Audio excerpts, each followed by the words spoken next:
Hello, everybody. Welcome to another set of podcast on Policy Talk. Today we have Professor Sachin Chaturvedi, who is the Director General of RIS, which is the Research and Information System for Developing Countries. He's a well-known trade economist, and RIS, as you know, is one of the best think tanks on trade and innovation under the Ministry of External Affairs. He has recently been given an honorary post of Vice Chairperson of Atal Bihari Vajpayee Institute of Good Governance and Policy Analysis, which is a state level policy analysis oblique making institution in Madhya Pradesh, one of the few similar to Niti Aayog at the union government level. He also is on the board of RBI and has recently authored a report on differentiated licenses and the entry of private sector in banking. So welcome to the show, Professor Chaturvedi. Good to have you with us. So thank you, and good morning to you. Thank you. I wanted to begin with your report on private sector banking, and specifically, if you could talk a little bit about differentiated banking licenses in that report. Thank you. Thanks a lot. I think, Yatish, probably it would be good to have a sort of historical perspective as to how things have evolved when we talk about banking and differentiated sort of options that we have. And right from 1947 onwards, if you look at the scenario, back in 47, we had around 97 scheduled private banks. 97 scheduled private banks. And we had around 557 non-scheduled private banks. Yes. And somewhere close to 395 cooperative banks. So you can imagine the dense structure that we have. And at that point, the bandwidth was so huge that the commercial banks that were they were largely, of course, linked with business houses, but they were also trying to bring in the bandwidth that was needed for the expansion. And when in 1969, when we went for commercialization, the number actually came down to 14 major commercial banks. And then 6 were more added in 1980. So with that, we have entered in a scenario which only after Narasimhan Committee was constituted in 91, that you got the bandwidth. And this bandwidth then came in 93 when the idea of creating the private sector entities came in, and then you got ICICI and others who actually started playing the role, and the local area banks then were identified. The report that we have given the expert working group, it was largely sort of trying to suggest as to how the 2004 guidelines and 2005 guidelines on ownership and governance in private sector banks, how they should be streamlined. Because in 2011, another set of guidelines came in. 2013, some more guidelines came in. So as a result, it all became quite confusing in terms of how this is to be done. So 2013, 14, RBI issued a discussion paper, and that's where Mr. Raja, this whole issue of small finance bank and payment banks came in, and we started looking into these dimensions with greater clarity. And small finance bank, cooperative banks, the voluntary transition of primary urban cooperative banks into that small finance bank. That whole issue came up, and we started looking into some of these dimensions which were of great significance. And if you look at external sector, particularly countries like US, etc., which are big democracies and have huge market and extent of ownerships that are needed. So the IWG report, if you look at on RBI website, you would see that we have tried to create this distinction of how you can have the capital infusion from the private sector without them actually deciding about the way money would be actually governed. So how the arm's length governance of banks without getting a sort of private sector to play that role of influencing what you saw in case of Yes Bank and others, how we can avoid repeat of those Well, instances. I just wanted to interrupt you there. It's somehow, banking is now the only sector which is licensed, heavily controlled, heavily regulated, and we're still struggling with this ownership.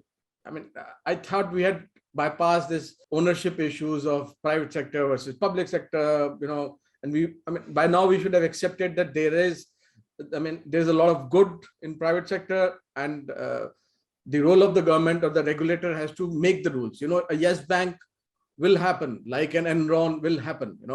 So these are exceptional situations. You cannot prevent the private sector from entering into a sector because you feel that there will be a misuse or some form of fraud taking place. By that count, you would not have private sector in any sector whatsoever. So I mean, fundamentally, and this brings me to the question that we have still not addressed the elephant in the room. In that sense, we've still not addressed the issue of digital banking.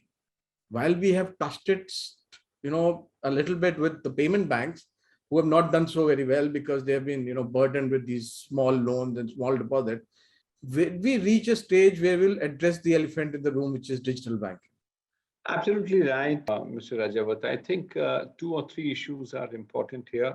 Digital, of course, is extremely important in this setting, but it is also not so much about ownership. So it is not so much Yes. about public Yes. or private ownership. Absolutely. It is about the issue of governance. And Yes. digital, from that point of view, becomes very important because then you have the technological bandwidth to get into regulation. And you would be glad to know now more and more sort of reliance on technology is emerging. Yes. Being on the RBI board, I'm also chairing IT committee of the board, the subcommittee on information technology. So with the Rabbit and with the IDRBT, IFTAS, we are trying to see how these institutions can play a far greater important role in terms of the digital platforms being created for enhancing effectiveness of governance. How real-time data is analyzed, absorbed, and as you might have seen during a COVID-19 crisis, the RTGS and many other services were on for absolutely right. They served us as a huge support in terms of expanding the bandwidth and expanding the gravitas of our interaction. So much so that the RBI right now is chairing the SAARC group in our own neighborhood, and RBI has created a network for a financial sync with all these SAARC countries, including with Pakistan. So this is hardly known outside in public circles, but we are seeing that the bandwidth is leveraged by our partner countries for collective development, the currency swap arrangements that have come in. So you are absolutely right. Digital banking would play an extremely important role, and growing reliance by Reserve Bank of India on this is going to provide not only greater scrutiny, reliance, and scope for better governance, but would also pave way for our wider global linkages. And of course, do we see a digital banking license coming forward then?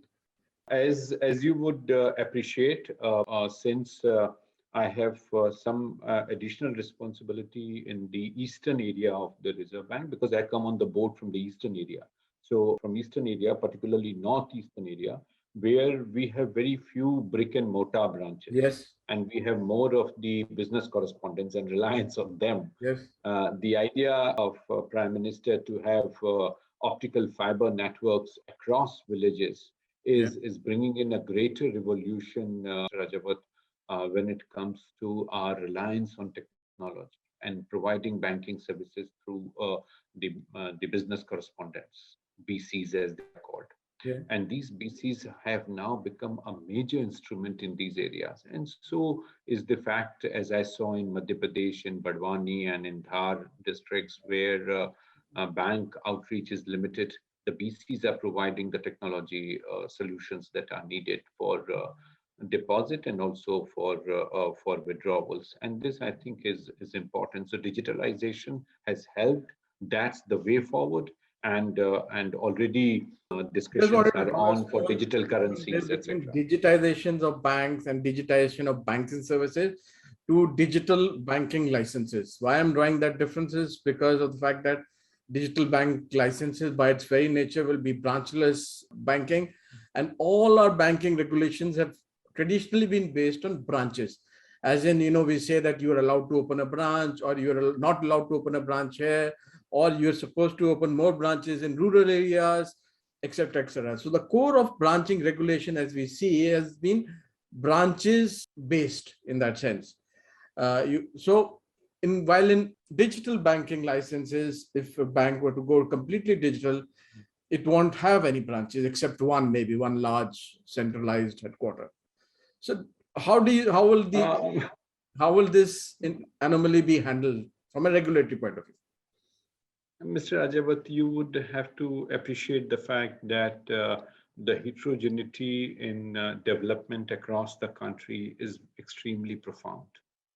The Yes. challenges are not common. What you see in Mumbai, Delhi, and other metros, they're very different from what you see on the ground in mofussil areas, be that in states like Madhya Pradesh or even the Northeast that I mentioned to you. Yes. So we are having a huge development challenge. Priority sector lending is extremely important. And from that point of view, the bank branches would have to be present in the areas where they can do the heavy lifting for development deficits that we see. So But I all mean, private sector yeah, so banks. this is the other part. You just mentioned business correspondent. Now, business correspondent work extremely well with digital banks. Most rural branches, as you know, are loss making. So banks themselves are not keen on opening it, but they're keen on giving business correspondents right to expand their services. So in a sense, it's not it's not an either or situation. It is a situation where you would actually facilitate better banking. For instance, in Northeast, if you had digital banks and business correspondent to roll out services there, the cost of service will be lower, the cost of servicing will be lower, the cost of lending would be lower, because you're taking establishment costs are the second highest cost in a bank, as rentals, salaries, branch, electricity, all that thing goes away. So it's quicker to roll out. That is true. We are also having the challenge of them being grounded in the areas where they actually really want to focus on, because that's where the governance part comes in. The footloose soldiers, you are never sure how the governance part would come in. And then if everybody is trying to just focus on few niche areas where margins are high, cost of transactions are low, then you really do not know how best we can, because that would be tendency of all, as you know, even in the optical fiber networks and Spectra net, etc. When they came in, the TRAI also had a similar question in terms of the bandwidth. So you need to see how the whole country is covered, and not covered by one or two or scheduled commercial banks alone, but by everybody, including those which are getting into digitalization. We are having a huge struggle with several foreign banks. We are continuously seeing that for last 4 years, the Reserve Bank is continuously telling them for data localization. And despite reminders, guidelines, and timelines, they are trying to, and only after MasterCard failed continuously that RBI had to come out with the directive that they did. So Yes. that way, Mr. Rajawat, it is becoming a bit of an issue in terms of how actors, particularly private sector, and that also foreign branches of the banks and other entities like credit cards, etc., what kind of heavy lifting they are prepared to do. And this, we should not forget that our banks, when they are given licenses, they also have to do this, whether they are based in Singapore or in New York or any other part. So you have these guidelines by central banks or FedEx, etc., where they have to follow this. So I think it is important. But I see your point in terms of reducing the establishment cost by the banks. Let me take you to another issue now. Now that you are part of the Atal Bihari Vajpayee Institute of Good Governance and Policy Analysis, from your perk at RIS and working with the central government for years, and especially on national trade, now you move to understanding also a little bit of what happens at a district level and a state government level. And I think that is very crucial for policymaker or an expert like you. What is your learning? I know it's been a few months, but what is your learning of the last few months as to the difference in what happens on the ground and what is thought about by policymakers at a Delhi level? Where's the gap? Excellent question. Thanks, Mr. Rajawat. It's just I have completed 2 months, so just yesterday. So just 2 months are over. But I have already traveled across some 7 districts of Madhya Pradesh and have met district level, block level, and some Jilla Parishad members. I see this as a huge deficit. Fortunately or unfortunately, I have been focusing on international trade for last 30 years and based in Delhi and a couple of foreign universities where I was based. I have been trying to see a very macro picture at the global level and seeing India's international trade participation from WTO and other perspectives. Little aware of how the production part actually gets linked with our export sector.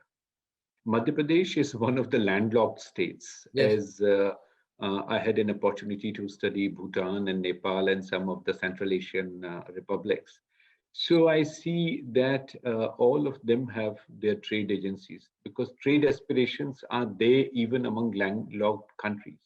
Yes. In Madhya Pradesh, I was surprised to see they still need institutional frameworks to promote exports. And though they are landlocked, but they are at the heart of the country. They are all the containers, all the It's a trucks, logistical they hub. have to move through the logistics. So you would be glad to know and the first thing that I have discussed with the Chief Minister, and they have agreed, is to have a logistics policy announced soon. And fortunately, with Asian Development Bank, we could connect to have an app that can quickly clear the cargo or consignments that are passing through the state. So without interruption of any kind, without any disruption, that the travel is to be ensured, a seamless flow of trade. And that also brings in the intra-district trade that is of significance. So first and foremost, what I'm realizing is the reality at the ground, and they, if I look at from the development perspective, which has also been forte in terms of, I give you an example of Sustainable Development Goals, for instance. Yes. So how as DG we look at national level where India is lagging behind, and how at state level they need to capture. So the idea of the Sustainable Development Goals, the targets, and the indicators. And the indicators for the 17 goals are somewhere close to 169 indicators. Yeah. So how departmental-wise interwoven targets that you look at and the interdependent indicators that you look at, they bring in many departments in one go. So if water, like Goal 6 is there, the Goal 6 is crucially dependent on sanitation, it is dependent on water supply, and it is also dependent on water bodies that you are creating. Yeah. So all in one departments and multiple ministries at the state level, and not all of them aligned on the same goals. The irrigation department would be aligned on some other goal, the sanitation is on another goal, and I don't think so they would be aligned on an SDG goal, in that sense. So I understand the challenge that you're now observing. So what fortunately Madhya Pradesh government has done is that apart from bringing AIGGPA, the Atal Bihari Vajpayee Institute of Good Governance, they have also established state Niti Evam Yojana Ayog. And this state Niti Evam Yojana Ayog is also what I am vice chairman of. So these two institutions have been combined. So as vice chairman of Niti Ayog of Madhya Pradesh, I am also able to, and they have given the status of the cabinet minister. So that way, I'm able to convene other department principal secretaries as well on one platform. So, like logistics policy, I could chair the group because of the status that the chief minister has given, and also the ability to convene all the departments together on one platform. So, research is one, but action is also coming in here because of this additional position. And that's where, Mr. Rajawat, I think we have to see at the ground as to how we do away with the departmental distinctions, because convergence is the way forward. And that way, some states are doing fantastic work. As I see, Odisha has in 2019 launched a new program called Convergence, because that convergence is happening at the level of beneficiaries. And Odisha's this effort is trying to connect all departments at the level of beneficiary. So a beneficiary need not run to different departments, but all departments are being convened through the convergence scheme, and that is largely targeted on tribals, the huge tribal population that Odisha has. And this convergence is now delivering what is desired to be delivered at that grassroots level. So I think we have some way to learn from each other and see how at the citizens level all these programs converge. Interesting, because I recently I was having a conversation with one of the aspirational districts district commissioner. I've worked extensively in Madhya Pradesh. I used to run a newspaper there, traveled all Dainik Bhaskar, which has the news, which has an edition in almost every district in the state. So he was telling me something very interesting. He's saying that the government is trying to combine elements of Manrega's labor component with a lot of other schemes like the Jal Shakti mission or the irrigation department schemes, or even the urban housing, the affordable housing schemes. But while the plans are made great in terms of combination at the union government at Delhi level, at the state and district level, there is hardly any capacity to conceptualize a project of affordable housing. Like, for instance, basically, Manrega envisaged conceptualization by a Sarpanch and the district panchayat office and the district commissioner. They don't have expertise of conceptualizing an affordable housing project along with Manrega. So the scheme is not failed because of intention, it is failed because of capacity of conceptualizing a project. And this we have seen successively over the years. Schemes don't fail because of intention. Intentions are always good, but good intention does not result in good implementations. So now with this work, is there a certain goal or a target that you have in mind that you want to kind of achieve over the next 3-4 years while you're there in terms of better implementation of schemes? Definitely, you have really pointed out the most important and very crucial point in this whole idea of outreach, particularly from development perspective. I would give you just one example to illustrate the point that I'm trying to make. And this is something that the Chief Minister of Madhya Pradesh launched 2 weeks back, a new scheme called Devaranya. And this Devaranya is a scheme which is trying to address requirements of a tribal population. Madhya Pradesh has something like 21% of tribal population in that state. So 5 tribal districts have been chosen.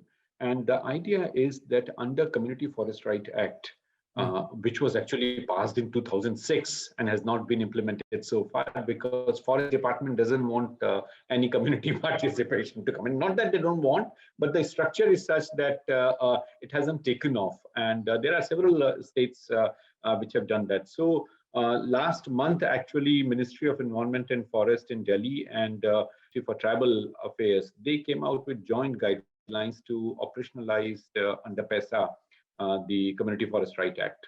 And this has paved way for the two to work together.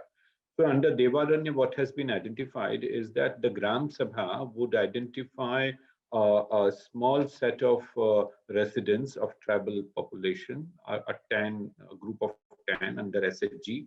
And this SHG would grow their own medicinal and aromatic plant being supplied by the NMPB, the National Medicinal Aromatic Plant Board of Ayush Ministry.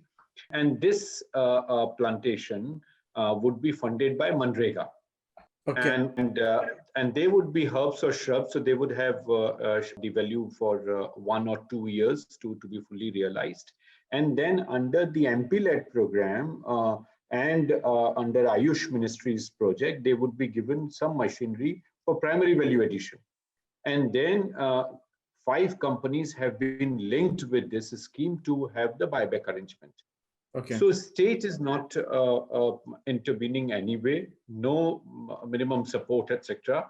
The state is out, but state is playing the catalytic role, the facilitating role. And this is where the success of future welfare programs would come from. You have to connect the market, you have to allow a market, but you have to bring in the governance mechanisms for market to abide by the rules and regulations. Absolutely. And this is an example which I wanted to mention in response to your point that schemes are well-intentioned, but implementation is bad. So we are doing away with implementation, and we are also doing away with the role of the state in terms of governing it. Let people and the market connect. They connect in the most optimum level is the role that state has to play, so that there is no exploitation kind of perspective, nor any kind of disruption. So you facilitate, but facilitate in a manner that both parties do the role that they are expected to do. Tomorrow, it should not happen that the private sector says that the planting material, the quality material is not there. So you supply quality material, get it vetted by the private company, and then encourage the tribals to grow. So if good material is there, they would grow the good material. So this is how this Devaranya is going to set in new examples of governance that I think are going to be the way forward. Yeah, it would be good to see the success of that this scheme. I was reading about some of the reports of AIGGPA, and one of the interesting report I saw there, and this is the first time I've seen a state level report, was on agri solution centers. And it was quite firm and quite clear about the reason for its failures, including the fact that, a pilot ASC was not set up. The ones that were set up were not set up in a proper manner.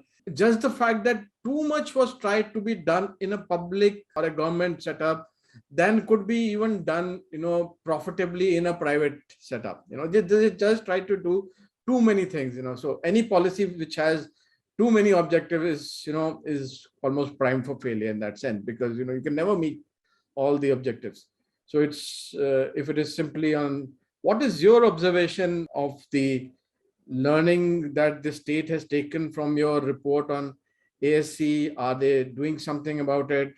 Are you suggesting something new in some terms of collaboration with private sector, like in Devnaraya? I see. In Devaranya, what we have tried to do is to see how multiple targeted interventions actually bring in the optimum results that you are looking at.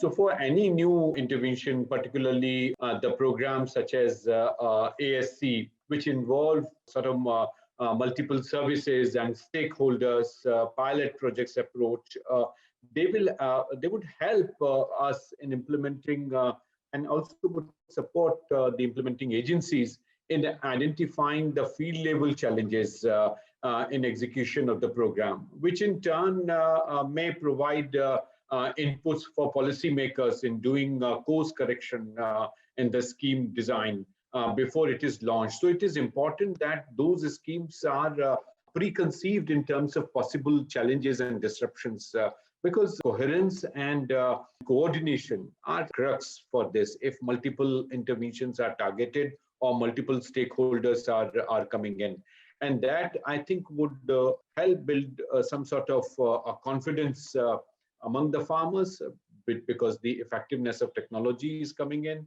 that transfer would bring in, but also some sort of training is required of the people. So suddenly, if you bring in something as happened in case of ASC, the acceptance by the farmers, the role that the extension agencies have to play, is not going to go forward. Like, for instance, in Barwani district, I visited a private company which is doing tissue culture. So that is far more effective than the ASC scheme, because the private sector has got some 500 women, tribal women, and they all are class 3 or class 4 failed, and they have been trained for tissue culture, and they are doing mass multiplication of banana and bamboo tissue culture. Wow. And you would be surprised to know banana is the most profitable production in Bardwani, and imported from Madhya Pradesh via Maharashtra. So all the value addition happens in Maharashtra if it is processed. Otherwise, even raw bananas are being exported. So you are seeing the potential, you are seeing the growth actually happening, but the agri-solutions, if not adequately processed at the systemic level, then it is not likely to go forward as one may bring in. So I think those theoretical insights, which maybe some business school might be talking about, I think are important for us to see how do we take that forward. And then I think a couple of points, Mr. Rajawat, that are I think important is to build knowledge produce, which is likely to have the public policy sort of formulation process more thoroughly linked with the development tools that we have been talking about. Now the system has changed, the requirements have changed. You can't run the public policy schemes with old tools. You need to change those tools. You have to leverage more of technology and the leadership skills that are needed. You need to bring in sort of these tools which are more social sector oriented. They have to bring in the evidences, and continuous course correction is required. So evidence-based policy making is not one-shot solution. It has to be at various levels and continuously to be rediscovered and discovered. So I think AIGGPA's report reflects precisely on this continuous evaluation process. And that I think is probably the way forward. That's a good thing to hear, that, a person like you is there. And, I hope that, ASC, if it is reinvented, it is reinvented in a PPP model. And the example of the banana culture, this thing, tissue culture experiment that you were talking about, if that is taken as a case study and reinvented in an ASC structure where the private sector runs the ASC, and the state only develops the rules and says that, okay, fine, we'll give you the land, or we will give you the wherewithal, or we'll help you get the capital.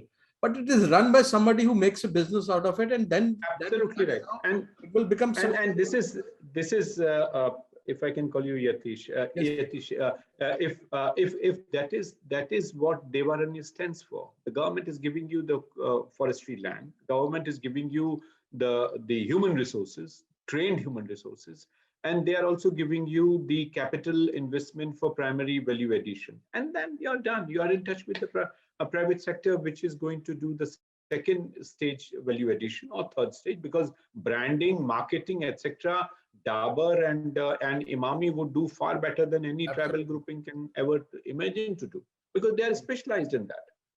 Yeah. Sometimes the state tries to do too many things that should not be doing, and sometimes policymakers do not realize that at the ground, it's just impossible to do all these things. So it's good to see your fresh thinking, especially on evidence-based and data-based policy making on it. I would have liked to continue this conversation furthermore, Professor, but I'm coming at an end of my slot for this particular program. I would like to invite you again, maybe after 2-3 months, once you have settled in furthermore with the AIGGPA, and talk a little bit more about that, and also about the digital banking license in further more detail. Thank you very much for joining us. Thank you. Thank you, sir.